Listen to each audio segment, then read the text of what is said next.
Sir Tirupati ఘటనలో మనం కుట్ర కోణాన్ని చూడాలా? లేకపోతే దురదృష్ట ఘటన చూడాలా? లేదా ప్రభుత్వ వైఫల్యంగా చూడాలా?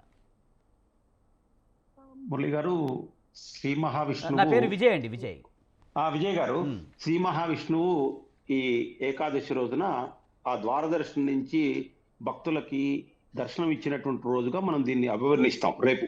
హ్మ్. అంటే ఇప్పటికే ఏకాదశి గడియలు వచ్చిన్నాయి. హ్మ్. ఈ రోజున మనం పవిత్రమైనటువంటి ఈ శుభ దినన్న మనం ఈ రోజున మనం భక్తి పారవేశం గురించి మాట్లాడుకోవాల్సినటువంటి సమయంలో దురదృష్టవశాత్తు మనం ఒక 6 భక్తులు దర్శనం కోసం, వైకుంఠ ద్వార దర్శనం కోసం వచ్చినటువంటి భక్తులు చనిపోయినటువంటి ఈ సందర్భాన్ని పురస్కరించుకొని మాట్లాడటం అనేటువంటిది అత్యంత దురదృష్టకరం, బాధాకరం, విషాదకరం. హ్మ్. అయితే ఈ నేపథ్యంలో మనం కొంచెం ఇప్పుడు జరుగుతున్నటువంటి చర్చకు కొంచెం ముందుకెళ్ళినట్లయితే 2014 19, 24 జగన్మోహన్ రెడ్డి అధికారంలో ఉన్నాడు. ఈ జగన్మోహన్ రెడ్డి అధికారంలో ఉన్నప్పుడు మనం అందరం కూడా ఈవెన్ దో మన మీడియాలో మన స్వతంత్రంలోనే మనం చాలా సార్లు చర్చించుకున్నాం. హ్మ్. అది అంతర్వేది కానివ్వండి, లేకపోతే రామతీర్థాలు కానివ్వండి, లేకపోతే శ్రీశైలం షాపుల వేలం కానివ్వండి, దుర్గగుడి సంఘటనలు కానివ్వండి, ఒకదానితో ఒకటి జరిగినటువంటి సందర్భంలో మనం జగన్మోహన్ రెడ్డిని ఏం చేశామంటే అతను హిందూ మతానికి కొంచెం వ్యతిరేకి అనేటువంటి ఒక ముద్రని వేశాం. ఆ వేసే కారణం కూడా ఏంటి అంటే అతను యొక్క మూలాలు వేరే మతంతో ముడిపడి ఉండటం వల్ల మనం ఆ ముద్ర వేసాం. సరే, దాంతో పాటుగా తిరుమలలో శ్రీవాణి అనేటువంటి పథకం ప్రవేశపెట్టడం కానివ్వండి, లేకపోతే రూ. 300 దర్శనం ఆన్లైన్ లో పెట్టడం వల్ల అంతకుముందు మనకు కొంత ఫ్రీగా దర్శనాలు దొరికేవి. ఇప్పుడు ఆన్లైన్ లో గంట సేపట్లో మొత్తం దాదాపు ఒక 10 లక్షల టికెట్లు అమ్ముడుపోతున్నాయని అనేక రకాలైనటువంటి అపవాదులతో ప్రభుత్వం మారింది.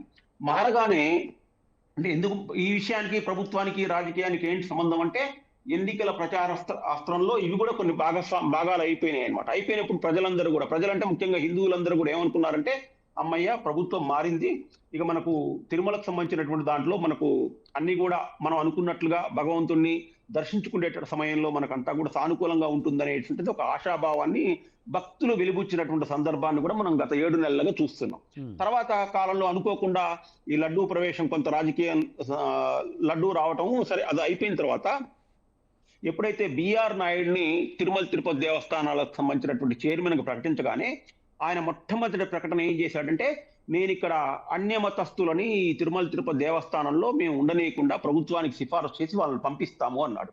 రెండవ స్టేట్మెంట్ శ్రీవాణికి సంబంధించినటువంటి దాని మీద నేను ఆ పథకాన్ని రద్దు చేస్తున్నాను అన్నాడు. మూడోది ఏమన్నాడంటే వెంకటేశ్వర స్వామికి సంబంధించినటువంటిది ఆ రూ. 300 దర్శనం ఏదైతుందో దాన్ని భక్తులకి మరింత సౌలభ్యంగా ఉండేటట్లుగా మేము చర్యలు తీసుకుంటున్నాం అన్నాడు. ఈ మాటలు అన్న తర్వాత కామన్ మ్యాన్ ఎవరైతే శ్రీవారి భక్తులు ఉన్నారో వాళ్ళందరూ అమ్మయ్య ఇక రాబోయే రోజుల్లో మనకు శ్రీవారిని దర్శించుకునేటువంటి విషయంలో మనకు అసలు ఎక్కడ కూడా ఏ విధమైనటువంటి ఇబ్బందులు లేవు. సరే, గత ప్రభుత్వం ఏం చేసింది అనేటువంటి పక్కన పెట్టి కూడా వచ్చిన ప్రభుత్వము ఇప్పుడు ఉండేటువంటి టీటీడీ లేకపోతే ఈవో వీళ్ళందరూ ఒక సిస్టమేటిక్ వేలో వెళ్తున్నారు అనేటువంటిది కొన్ని సిగ్నల్స్ ప్రజల్లోకి వెళ్ళిన మాట వాస్తవము. దీన్ని మనం అంగీకరించాలి. దానికి కొంత శ్యామలరావు గారి యొక్క రోల్ కూడా కొంత ఆయన ప్రారంభంగా రాగానే రోజు రివ్యూలు చేయటము ఇవి చేయటం కొంత జరిగింది. అయితే ఇక్కడ అనుకోకుండా జరిగినటువంటి నిన్నటి సంఘటనతో గతంలో వాళ్ళు ఒక 2-3 నెలలుగా తీసుకున్నటువంటివన్నీ కూడా పక్కగా జారి పడిపోయాయి. ఇప్పుడు మనకు ఇచ్చినటువంటిది ఏంటి? ఇప్పుడు ఇక్కడ పరిపాలనా వ్యవస్థలో ఉండేటువంటి లోపాలు ఏం జరుగుతున్నాయి అంటే భవిష్యత్తులో మనం ఇంకా ఏం సంస్కరణలు చేస్తామనేటువంటిది పక్కన పెట్టి ఇప్పుడు మనం ఏం చేయాల్సి వచ్చినటువంటిది అని ఇప్పుడు ఇవాళ జరుగుతున్నటువంటి తొక్కిసలాట అసలు ఎందుకు జరిగింది, ఎలా జరిగింది, దీనికి బాధ్యులు ఎవరు, భవిష్యత్తులో ఇలాంటివి జరగకుండా ఏం చేయాలి, దీన్ని రాజకీయంగా వైఎస్ఆర్సీపీ వాళ్ళు ఒకళ్ళు, జనసేన వాళ్ళు ఒకళ్ళు, టీడీపీ వాళ్ళు ఒకళ్ళు, బీజేపీ వాళ్ళు ఒకళ్ళు మీద ఒకళ్ళు బురద చదువుకోవటమేనా రాజకీయ పరిష్కారం? లేదు, ఇలాంటివి జరగకుండా శాశ్వతమైనటువంటి దీర్ఘకాలికమైనటువంటి ప్రయోజనాలు లేకపోతే స్టెప్స్ ఏమన్నా ప్రభుత్వం నుంచి వస్తాయా? ఇవి ముందు కామన్ మ్యాన్ ఆలోచిస్తున్నటువంటివి. సరే, ఇప్పుడు మనం ఎవరం ఎన్ని మాటలు చెప్పినా కూడా ఎవరైతే ప్రాణాలు కోల్పోయారో వాళ్ళ ప్రాణాలు అయితే మనం తిరిగి తీసుకొని రాలేము. ఇది సత్యము, శాశ్వతము, నిజమైనటువంటిది. కనీసం ఇప్పుడైనా కూడా పోస్ట్ మార్టం జరగాల్సింది వాళ్ళ శరీరాలకు మాత్రమే కాదు, వాళ్ళ శరీరాలతో పాటుగా వ్యవస్థలో ఉండేటువంటి లోపాలు ఇప్పుడు మనం ఇందాకనే చూసినట్లయితే చంద్రబాబు నాయుడు గారు ఏం చేశారు? ఒక జేఈఓని, ఒక డిఎస్పీని, ఒక ఎస్పీని, ఇంకెవరినో సస్పెండ్ చేశారు. వెంటనే పవన్ కళ్యాణ్ గారి స్టేట్మెంట్ ఏంటి? ఈఓ శ్యామలరావు గారు, వెంకయ్య చౌదరి గారు జేఈఓ వల్ల మా ప్రభుత్వానికి పరువు పోయింది అని చెప్పేసి ఆయన ఒక స్టేట్మెంట్ ఇచ్చాడు.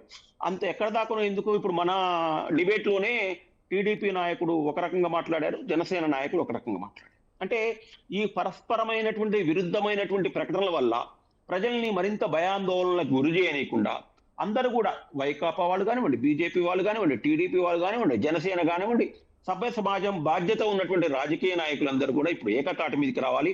నీ టైంలో అలా జరగలేదా, లేకపోతే తిరుచిలో అలా జరగలేదా, లేకపోతే ఉత్తరాఖండ్లో 119 మంది జరిపారా, ఇది కాదు కావాల్సినటువంటి చర్చ. ఎవరైతే భగవంతుడిని నమ్ముకొని ఆ వెంకటేశ్వర దేవదేవుడి దగ్గరికి వెళ్ళాలనుకున్నటువంటి వాడికి ఒక కొద్ది క్షణాలైనా కూడా సులభంగా దర్శనం అయ్యేటట్లుగా మనం ఏమేం చేయాలి, ఇలాంటి తొక్కిసలాటలు జరగకుండా ముందేం చేయాలి, అంత ప్రణాళికమైనటువంటి, ఇందాక ఎవరు ఉన్నారంటే శ్యామలరావు గారు వెళ్ళి దాన్ని మానిటరింగ్ చేస్తారా అన్నారు. ఖచ్చితంగా చేయాల్సినటువంటి బాధ్యత ఆయనదే, ప్రధానమైనటువంటిది. అసలు ఎవరిని మీద అయితే ప్రభుత్వం చర్య తీసుకోవాల్సినటువంటి అవసరం ఉందో మొట్టమొదట ఈఓని సస్పెండ్ చేసినట్లయితే ప్రభుత్వానికి ఇంకొంచెం పారదర్శకంగా ఉంది ఈ విషయంలో. ఏదో ఉత్తిత్తు జ్యుడిషియల్ ఎంక్వైరీ వేయటము, ఒక 15 రోజుల పాటు హడావిడి చేయటము, తర్వాత ప్రజలు మర్చిపోతారు, అందరూ మర్చిపోతారు అనేటువంటి విధానం కాకుండా ఎందుకు జరిగింది పొరపాటు, లోపం ఎక్కడ జరిగింది, అసలు 2000 మంది పట్టాల్సిన దగ్గర 10,000 మంది 5,000 మంది ఎందుకు ఉన్నారు, దీన్ని ఎవరు అనుమతించారు, ఆ డిఎస్పీ ఎవరో అతను విధులకు సరిగా సుబ్బారాయుడు. వ్యవహరించలేదన్నారు, సుబ్బారాయుడు, వారి మీద ఎందుకు అసలు అట్లా ఉన్నారు, అన్ని ప్రతిదీ కూడా కూలంకషం. ఇది ఏదో మామూలుగా 2 పార్టీలకు సంబంధించినటువంటి వ్యవహారం కాదు, కోట్లాది మంది హిందువులకు సంబంధించినటువంటి మనోభావాలకు సంబంధించినటువంటి విషయంగా దీన్ని పరిగణించాలి. ఒక ప్రభుత్వం దిగిపోయిన దాంట్లో హిందువుల మనోభావాలతో ఆడుకుంది కాబట్టి అనేటువంటిది మనమే ప్రచారం చేస్తూ, ఇంకోవైపు మళ్ళీ మనం హిందువుల మనోభావాలతో ఆడుకోవాలి అనేటువంటి ప్రయత్నం మాత్రం, ఈ రెండు కూడా ఒకదానికొకటి మ్యాచ్ కావు. కాబట్టి హిందువుల మనోభావాలు గుర్తించినటువంటి ప్రభుత్వం అలసత్వం వహించకుండా జ్యుడిషియల్ విచారణలో వేగవంతం చేయాలి. ఆ జ్యుడిషియల్ విచారణ కాకుండా అసలు పవన్ కళ్యాణ్ చెప్పినట్టు మొట్టమొదట ఈవో, తర్వాత మన ఈ సంజాయిషి తీసుకోవాలనుకుంటే ఇప్పుడు మన చిన్నపరెడ్డి గారు ఏం చెప్పారు, జరిగిన దానికి మేము ఏం చేస్తాము, ఏమి చేయలేం కదా అని టీటీడీ చైర్మన్ గారు అన్నారు. ఇది ఒక అత్యంత బాధ్యతారహితమైనటువంటి ప్రకటన. రెండో విషయం ఏంటంటే, చంద్రబాబు నాయుడు గారు కూడా ప్రతిదాన్ని కూడా రాజకీయానికి లింక్ చేసి ఇది గత ప్రభుత్వం కాలం కాబట్టి ఇట్లా జరిగింది అనేటువంటిది కాకుండా, జరిగిన దాని మీద నిష్పాక్షకమైనటువంటి ఒక విచారణ జరిగించి ప్రజలు మన భక్తుల యొక్క మనోభావాలను కాపాడటం కోసం మరింత కృషి చేయాలనేటువంటిది నేను కోరుకుంటున్నాను.